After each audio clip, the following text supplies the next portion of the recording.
Hi, I'm Pat O'Brien. For our Civics project, we chose to interview Judge Frank Gaziano. We chose him because as a judge, he impacts the community every day. In his life, he has done many challenging cases as a prosecutor and a judge. What are your main duties? My main duties, I'm a judge in the Superior Court. Right now I sit in Brockton. So we either have civil sessions, which are when people sue each other, companies sue each other, or we have criminal sessions, which most people think of, where the government brings charges against defendants. My job is to make sure that people have a fair trial, basically. I'm the umpire. I preside over trials, make sure they run smoothly. I rule on the law to enforce the law for both sides. So I'm really a neutral, but I try to make sure the process runs well. What's been like? Seem to like it. What type of person does it take to become a judge? It's really, in my court, I'm in the Superior Court. So the way the court's structured, like Hingham has a district court. And they handle some felonies, but mostly misdemeanors, like drunk driving cases and the like. Superior Court is a different court. It handles all the major felonies and the big civil cases. So we handle murders and rapes and child rapes and drug trafficking cases like that, and bigger civil cases. And in my court, there are 82 judges and completely different personalities of the 82 people.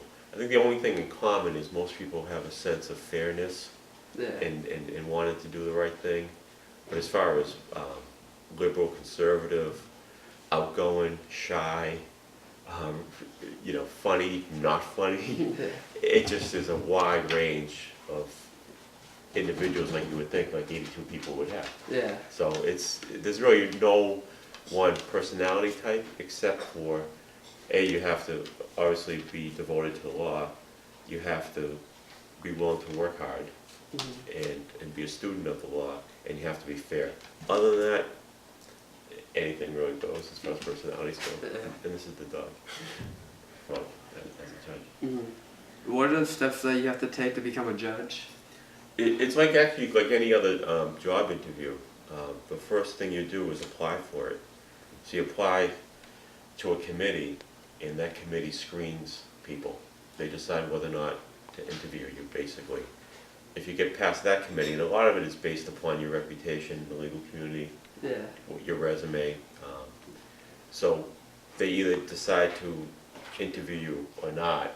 They decided to interview me. Then I went in front of this committee. It's called the Judicial Nominating Committee. I went in front of this committee for an interview, and like any other job interview, except this one was in front of like 40 people in this huge conference room with this massive table, and they all asked you questions for about half an hour. So I interviewed with the Judicial Nominating Committee. They approved me, passed me forward, and then it's up to the governor. And it was actually Mitt Romney at the time. So I applied and got past the Judicial Nominating Committee. I went to Governor Romney's office. He brought us in and interviewed us personally, which was kind of interesting. And the interview lasted about half an hour with then Governor Romney. And he decided to pick me, and I got nominated by him. I had to get approved by another body, by the Governor's Council, and then that was it. But the whole process took like a year. It matters to everyone who's involved in the case. And I think I've tried to do that, again, to the best of my ability. How's like a judge affected your life? A particular judge that I've been in front of? Well, or being a judge? How has being a judge affected your life? I try to keep it really separate. I'm good at compartmentalizing, so I don't really, apart from this, I really don't talk about it all that much at home. I just try to put it aside and forget about it, because if you sit, especially like I do a lot in criminal cases, in criminal sessions, I do criminal sessions for 9 months out of the year.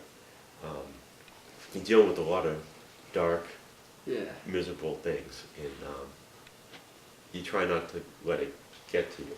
You're dealing with teenagers who have been shot, because when I was in Boston doing gang cases, there are kids that your age that are getting shot because they live in the wrong neighborhood, who aren't gang involved. But one gang does a mission in another neighborhood, and they see the first two kids they see, and they shoot them. Because they happen to live in the wrong neighborhood. And these kids are just like you guys. They just, you know, I remember a kid who was my son's age, your age, who was just playing touch football, just fooling around and gets shot. Wow. Just because he grew up poor and lives in our neighborhood. Yeah. So if you let those things stay with you, it's really hard. I mean, obviously when I'm at work, I'm intense about it. I do the best job that I can. But once I leave the courthouse, I try to put it out of my mind. I mean, I do a lot of work at home too, but I try to put it out of my mind so it doesn't become part of you. So you keep that kind of separate from your family life. Well, thank you for your time. Oh, no problem, Pat. Thank you.